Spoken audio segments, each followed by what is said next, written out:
Louvado seja o Senhor. Amém, irmão. Se grata lembrança. Se ele não voltar, vamos continuar fazendo a cada primeiro dia da semana. Amém? Nós, com a ajuda do Senhor, então, vamos encerrar o Partir do Pão e abrir espaço para o compartilhar da palavra. Amém? São 9h25. Eu quero chamar Jaime aqui para a gente poder orar, por favor.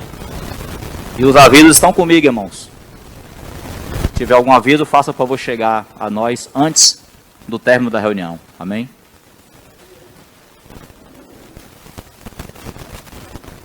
Amém, Senhor. Te louvamos, porque é o Senhor quem nos dá todas essas bênçãos, toda essa herança maravilhosa.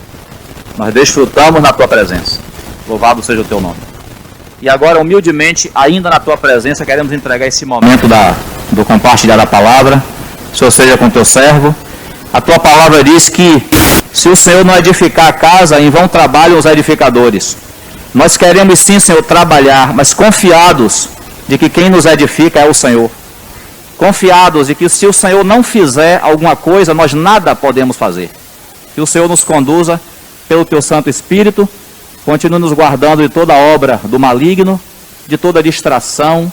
O Senhor nos conduza ainda até o término dessa reunião para a Tua glória. Em nome de Jesus nós oramos e agradecemos. Aleluia. Amém. Graça e paz, meus irmãos. Que manhã maravilhosa em que nós tivemos o prazer de lembrar mais uma vez do nosso Senhor e da obra que Ele fez. Temos que fazer isso até que Ele chegue. Amém? E a ordenança do Senhor é que nós comamos do pão e bebamos do cálice. Então, se o Senhor ordenou, nós vamos fazer. Lembra-se daquele ditado? Manda quem pode, obedece quem tem juízo. Então nós temos o juízo e obedecemos a ordenança do Senhor até que Ele chegue, nós vamos partir o pão. Amém? Bom, estou com um sentimento, irmãos, que tem me incomodado já há algum tempo. E eu senti do Senhor que seria apropriado repartir com os irmãos, né? E esse sentimento está um pouco dentro também do que nós temos aprendido nas últimas semanas acerca de viver dentro dos muros. Os irmãos lembram que nós ouvimos nas últimas 2 semanas a respeito desse assunto?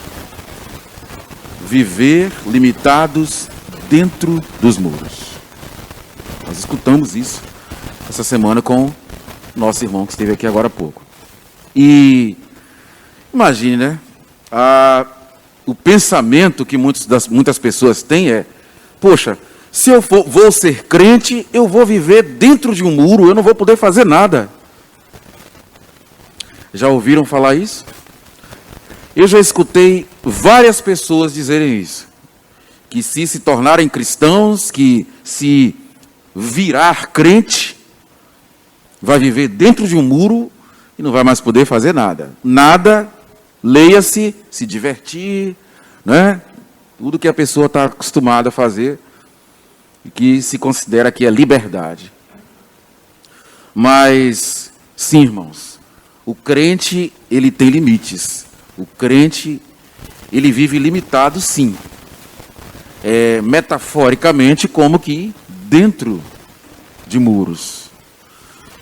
Mas a nossa vida cristã, ela tem regras, né? Em todo lugar que você chega tem regras. Se você entra para uma faculdade, ali tem regras. Se você entra numa empresa para trabalhar, ali tem regras, não é? Até as criancinhas, quando vão para o jardim de infância, não sei se o nome é esse, as irmãs que trabalham com educação me corrijam. Até as crianças mesmo, que estão no fundamental, no jardim, elas começam ali a aprender as regrinhas da hora do recreio, da hora de brincar. Então, todo o ambiente que o ser humano ele vai, em que o ser humano está inserido, existem regras. E para ser cristão, ser crente, também tem. Nós ouvimos, irmãos, muitos de nós falamos isso. Prestem bem atenção, irmãos. Essa expressão é falada em todo o planeta, todos os dias. Jesus Cristo é o Senhor. Amém? Jesus Cristo é o Senhor. Nós escutamos isso desde o início da nossa vida cristã.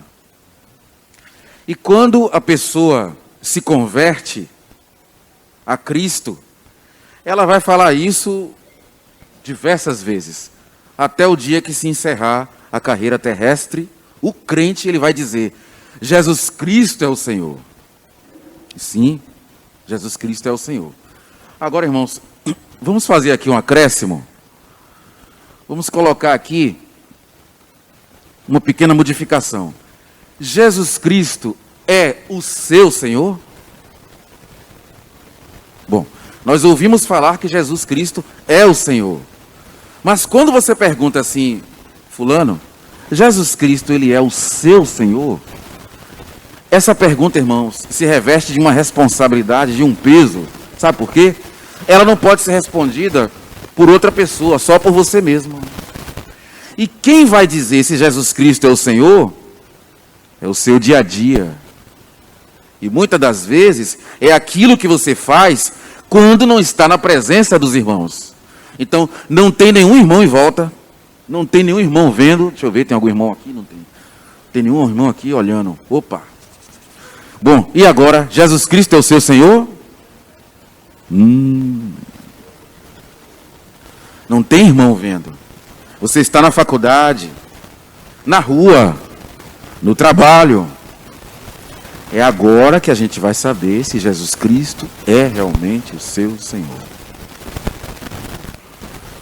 Irmãos, o nosso Senhor, ele falou com respeito a isso, a Jesus Cristo ser o nosso Senhor, a nós termos a Ele como Senhor dele. Olhem só, irmãos, o que o Senhor falou sobre isso. Jesus, ele deu uma noção um pouco mais elevada do que é ter o senhorio de Cristo em nossas vidas. Abra, por favor, no livro de João, no capítulo 14, por favor, me acompanhe. Evangelho de João. Vá para o capítulo 14, por favor. Veja o verso 15.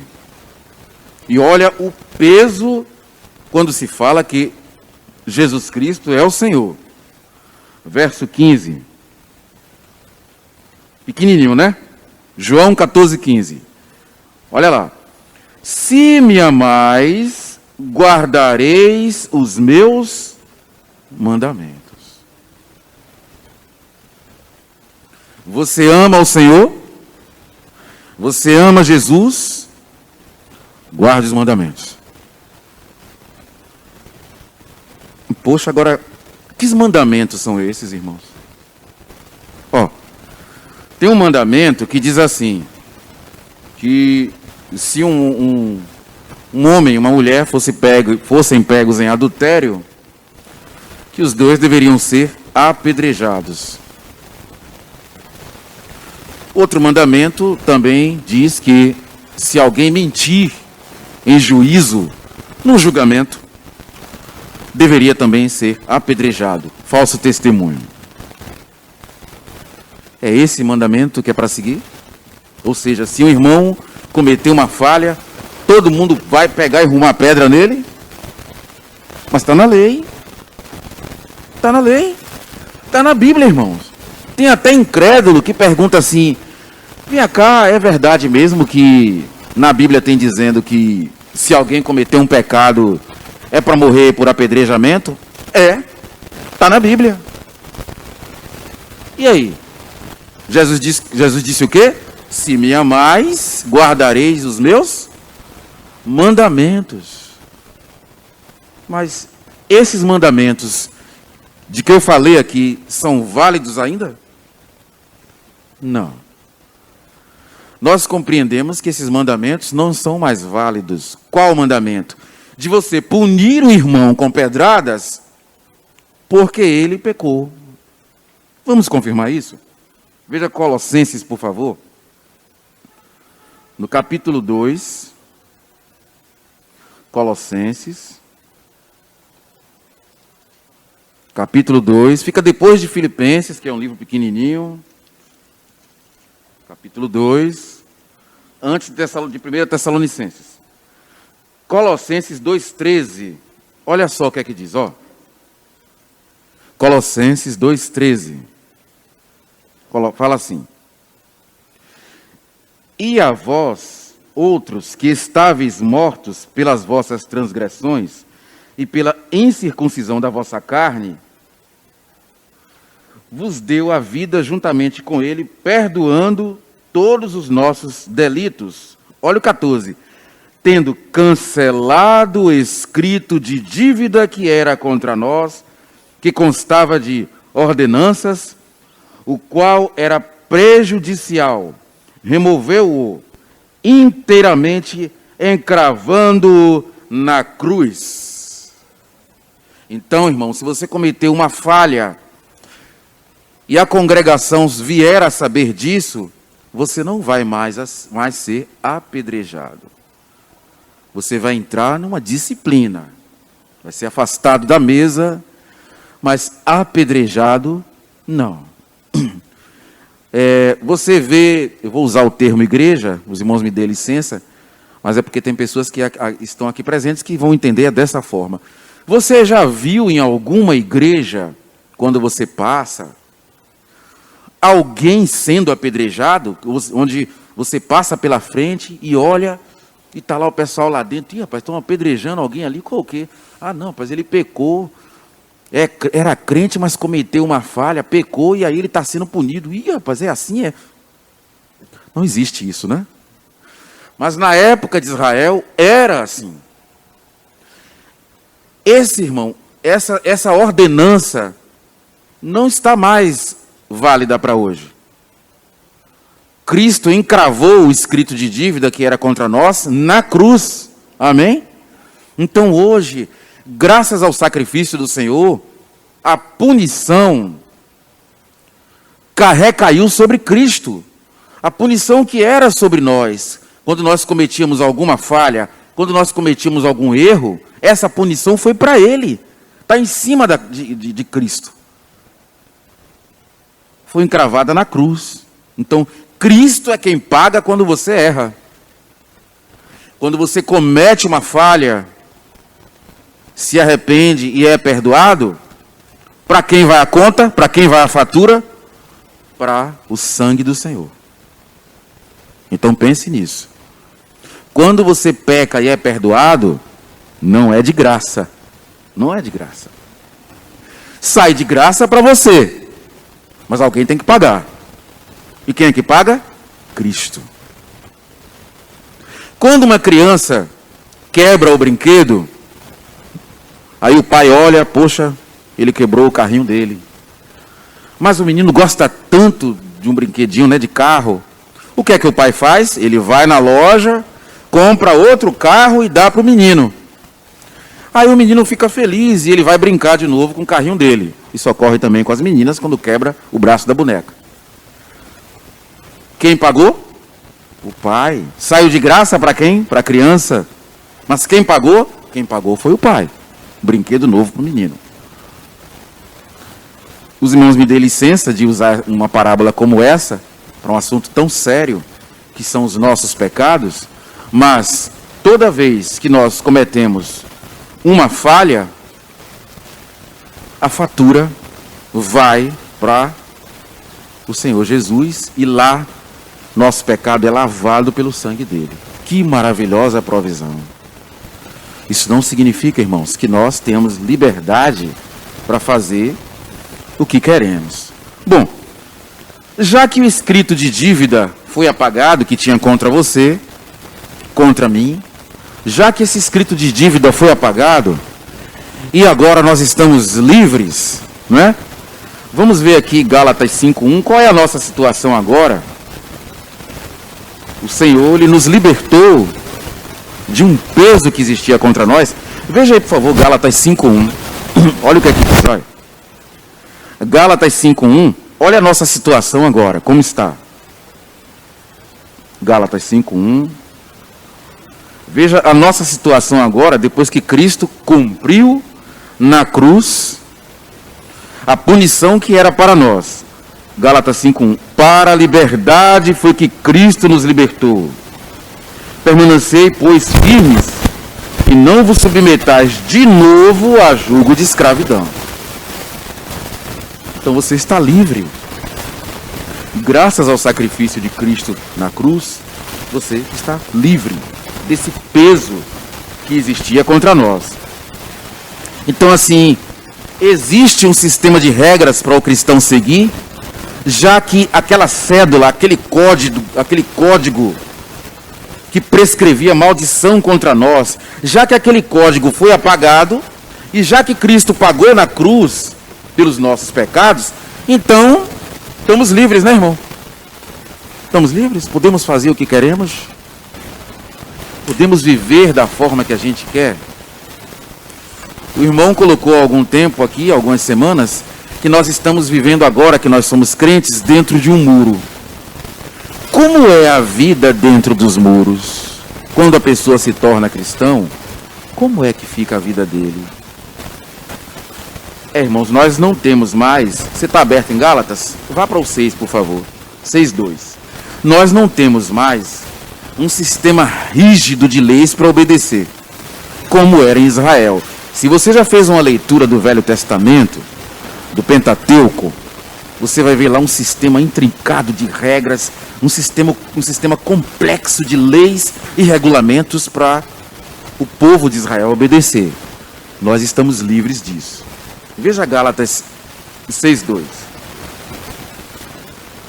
Levai as cargas uns dos outros, e assim cumprireis a lei de Cristo. Mas espera aí. Se a lei de Moisés não está mais pesando contra nós, e se o crente está livre, se nós estamos livres, porque para a liberdade é que Cristo vos chamou, aqui está dizendo que tem lei de Cristo. Que lei é essa? O que é a lei de Cristo? Como é que eu posso saber qual é a lei de Cristo? Irmãos, uma vez que você tenha se convertido, uma vez que você se converteu e recebeu a Cristo como seu Salvador, você agora vai ler a palavra, ouvir os irmãos mais velhos, e você vai aprender a lei de Cristo. Então você vai escutar as pessoas que estão mais tempo de caminhada, e você vai passar a ler, você vai comer a palavra. Então, imagine, todo aquele que se converte, novo convertido, ele já sabe. Ele se converteu e tem um trabalho pela frente agora. Ele vai ler a palavra. Para quê? Conhecer a Cristo, conhecer os regulamentos, conhecer o que é que Cristo requer de você. Quando o crente, o novo convertido, ele faz isso, ou até mesmo nós que já temos tempo de caminhada, bom, eu quero saber como é que vive o crente. Você vai estudar o Novo Testamento, correto? Já que no Velho Testamento, no Antigo Testamento, tem muitas coisas que não são mais recomendadas para o cristão fazer, porque o cristão está livre. Então, quando o cristão vai estudar a palavra e procurar saber o que é essa lei de Cristo para ele obedecer, ele vai ler essa parte aqui, ó, Novo Testamento. Alguns de nós já recebemos um Novo Testamento pequenininho, lembram? Da cor azul, com a capa emborrachada, lembra? Muitas pessoas já receberam de presente esse Novo Testamento. E muitas pessoas já fizeram a leitura, né? Eu mesmo recebi muitas vezes esse livrinho que era dado de presente às pessoas pelos chamados Gideões internacionais.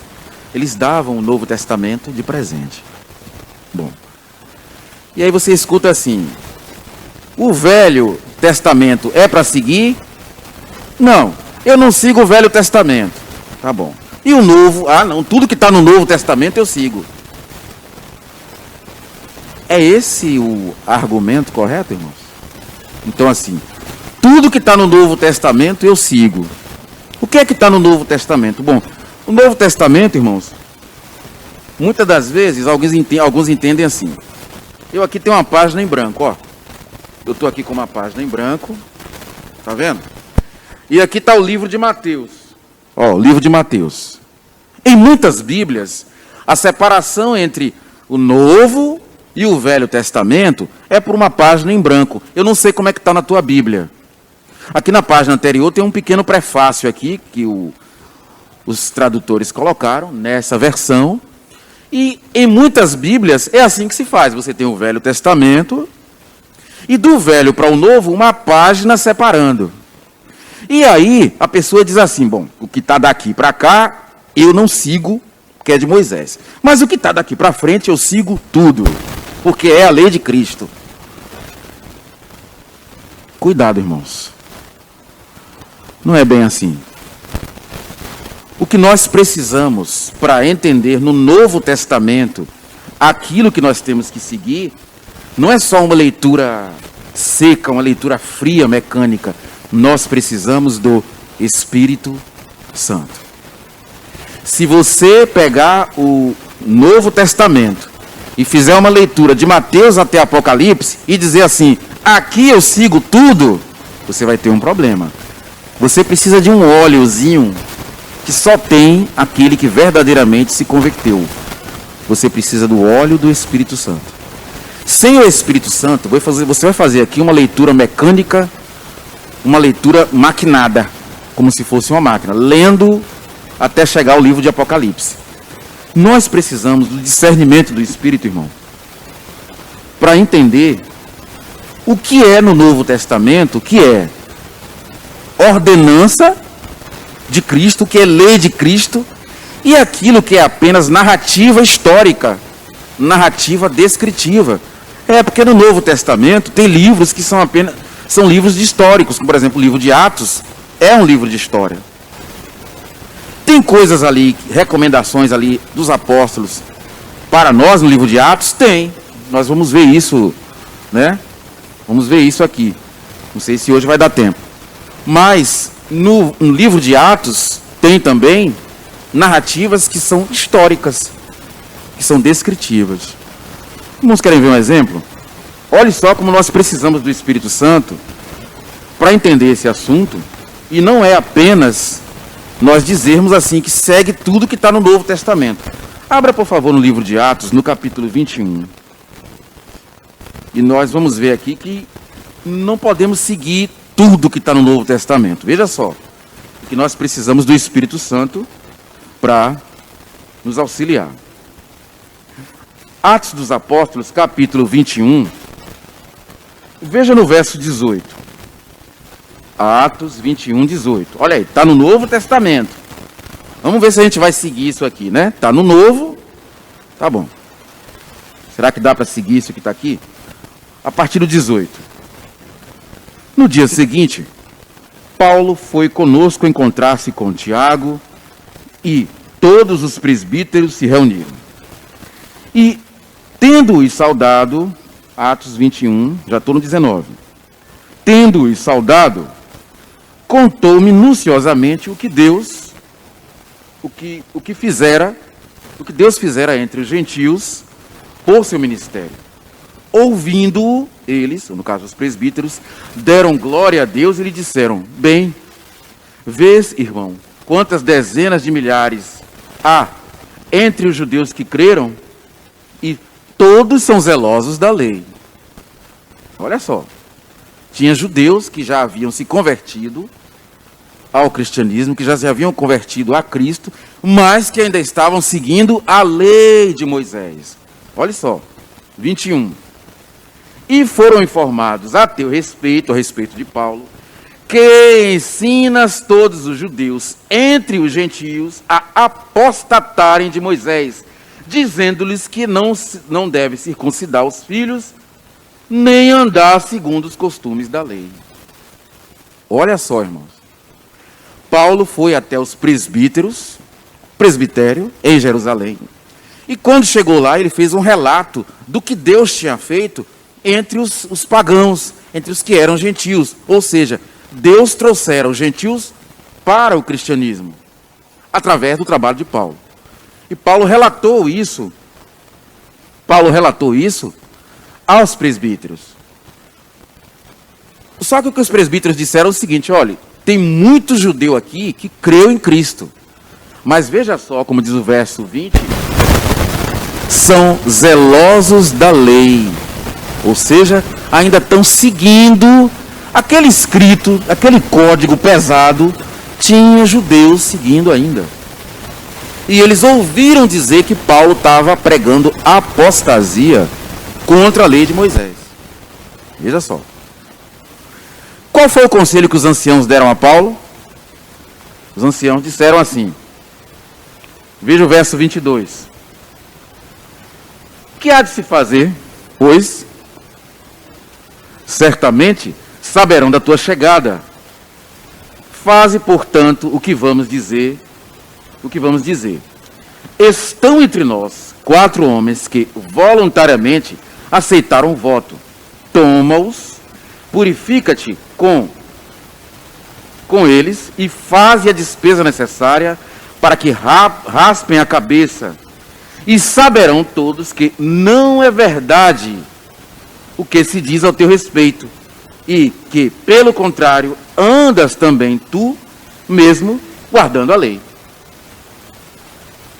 Quanto aos gentios que creram, já lhes transmitimos as decisões para que se abstenham de coisas sacrificadas a ídolos, de comer carne com sangue, carne de animais, animais sufocados, relações sexuais ilícitas, etc. Então, eles recomendaram a Paulo que, já que havia o boato circulando de que Paulo tinha apostatado da lei de Moisés, era para ele fazer o seguinte: olha, tem 4 homens aqui que fizeram um voto, eles rasparam a cabeça, e você também vai fazer o seguinte: se junte a eles, raspe também a sua cabeça e mostre para o povo que você está seguindo o rito, que você está seguindo aquilo que foi prescrito na lei de Moisés. Bom, a pergunta que nós fazemos aqui é: isso que Paulo fez está no Novo Testamento? Está. Isso está no Novo Testamento. A pergunta é para você seguir? Você tem que seguir isso que está aqui? Ou seja, fazer como Paulo também? Raspar a cabeça, aquele rito todo da lei de Moisés, de purificação? Não. Está no Novo Testamento, mas não significa que você tem que seguir isso aqui. Como é que você discerne que isso aqui foi uma recomendação só para Paulo, que os anciãos disseram a ele, e que não é para toda a igreja? Pelo Espírito. Se você fizer uma leitura aqui, você pode, Deus nos guarde, desenvolver em torno disso aqui uma heresia, uma doutrina, e dizer que os irmãos é para fazer isso aqui. Criar uma doutrina e dizer: olha, a gente agora vai raspar a cabeça todo mês, ou então fazer, enfim, como está prescrito na lei de Moisés. Então, não é pelo fato de estar no Novo Testamento que nós temos que seguir pura e simplesmente o que está aqui. Está no Novo Testamento? Está. Está depois de Mateus? Está. Está entre Mateus e Apocalipse? Sim. Mas como é que faz para seguir? Precisa do Espírito. Então você precisa do Espírito Santo para poder fazer a leitura do Novo Testamento e ir compreendendo o que é narrativa histórica, descritiva, e o que é regra para o cristão, o que é lei de Cristo. Se a gente não fizer isso, irmãos, teremos sérios problemas. Para concluir, irmãos, por hoje, eu quero fazer o seguinte: vamos abrir aqui no livro de Lucas, por favor, uma outra passagem que está no Novo Testamento. Está lá no livro de Lucas, capítulo 2. Está no Novo Testamento, não é? E olha só como é importante a gente discernir o que é narrativa histórica, descritiva, e o que é aquilo para o cristão seguir. Lucas 2, 21. 2, 21 24. Acho que é uma passagem conhecida, né? Lucas 2, 21. Jesus havia nascido e olha o que Maria e José fizeram. Veja só. Lucas 2, 21. Completados 8 dias para ser circuncidado, o menino, Jesus, né? Deram-lhe o nome de Jesus, como lhe chamara o anjo antes de ser concebido. 22. Passados os dias da purificação deles, no caso de Maria e José, segundo a lei de Moisés, levaram-no a Jerusalém para o apresentarem ao Senhor, conforme o que está escrito na lei do Senhor. Olha só, todo primogênito ao Senhor será consagrado, e para oferecer um sacrifício segundo o que está escrito na referida lei, um par de rolinhas ou 2 pombinhos. Até aí. Irmão, o que Maria e José fizeram aqui era um rito, era uma prescrição da lei de Moisés. Toda vez que nascia uma criança, tinha que ser feito isso aqui. A pergunta é para o cristão seguir? Está aqui no Novo Testamento. Está no livro de Mateus. Ora, se tudo que está no Novo Testamento é para a gente seguir, toda vez que uma criança nasce, entre os cristãos fazem isso aqui, pega 2 pombinhas, não é? E vai até o presbitério para poder apresentar a criança. É assim? Não. Hoje em dia nós não vemos em nenhuma assembleia cristã os irmãos fazendo isso. Mas Maria e José fizeram. Então, irmãos, o que é que nós precisamos quando nós fazemos a leitura do que se chama de Novo Testamento? Nós precisamos de discernimento do Espírito. Então, quando nós fazemos a leitura do Novo Testamento, precisamos desse discernimento. Os irmãos já repararam que nem tudo que está aqui, entre Mateus e Apocalipse, dá para seguir? Por que nós fazemos essa distinção? Porque nós temos o Espírito. E o Espírito indica, olha, Maria e José fizeram isso aqui. Mas isso não é para nós cristãos. Então, nós vamos, irmão, não vai dar tempo hoje eu adentrar nesse assunto. Eu espero que o Senhor tenha misericórdia de mim. Se possível, na outra semana, nós vamos adentrar um pouco, irmãos, nessa questão do que é a lei de Cristo. O que é a lei de Cristo que nós temos que seguir? Já que o que está aqui, entre Mateus e Apocalipse, nós não temos condições de seguir de forma cega, de forma mecânica, nós precisamos da ajuda do Espírito na leitura que a gente faz do Novo Testamento. Do contrário, nós correremos o sério risco de desenvolver erros de doutrina, desvio doutrinário. Então é importante entender isso. E muitas comunidades cristãs, irmãos, têm tido esse problema. Só para finalizar, quer ver um exemplo? Em algumas assembleias cristãs, eu já vi a Arca da Aliança sendo carregada no meio da assembleia. A Arca da Aliança sendo carregada no meio da assembleia. No meio dos irmãos. É lei de Cristo? É para seguir? Os irmãos entendem como nós precisamos entender isso? Então, precisamos de fazer uma leitura da Bíblia racional, como diz Romanos capítulo 12, um culto racional. Nós precisamos desse culto racional. Do contrário, nós poderemos começar a fazer coisas sem entendimento. Então nós precisamos do Espírito Santo para saber se é para fazer isso. É para carregar a Arca da Aliança no ombro, né? 4 irmãos carregando. É para carregar no meio da Assembleia a Arca da Aliança? Bom, nós precisamos do Espírito Santo para entender. Sem o Espírito Santo, a gente vai ficar, não é? Precisamos. Mas eu vi os irmãos fazendo, em tal comunidade ali, eu vi os irmãos fazendo isso. E aí, a gente vai fazer também? Como é que a gente compreende isso? Os irmãos entendem como é esse assunto? Se nós não discernirmos isso no Espírito, nós vamos ter uma vida cristã distorcida. Então nós precisamos de entendimento e precisamos rogar ao Senhor para que Ele dê a nós esse entendimento. Amém? Vamos orar. Senhor, Deus Todo-Poderoso, nós, em nome de Jesus, nós somos gratos, Senhor Deus, por este momento aqui com a palavra. E nós pedimos que os irmãos possam meditar nesse assunto e que nós possamos procurar entender, Senhor Deus, aquilo que o Senhor requer de nós.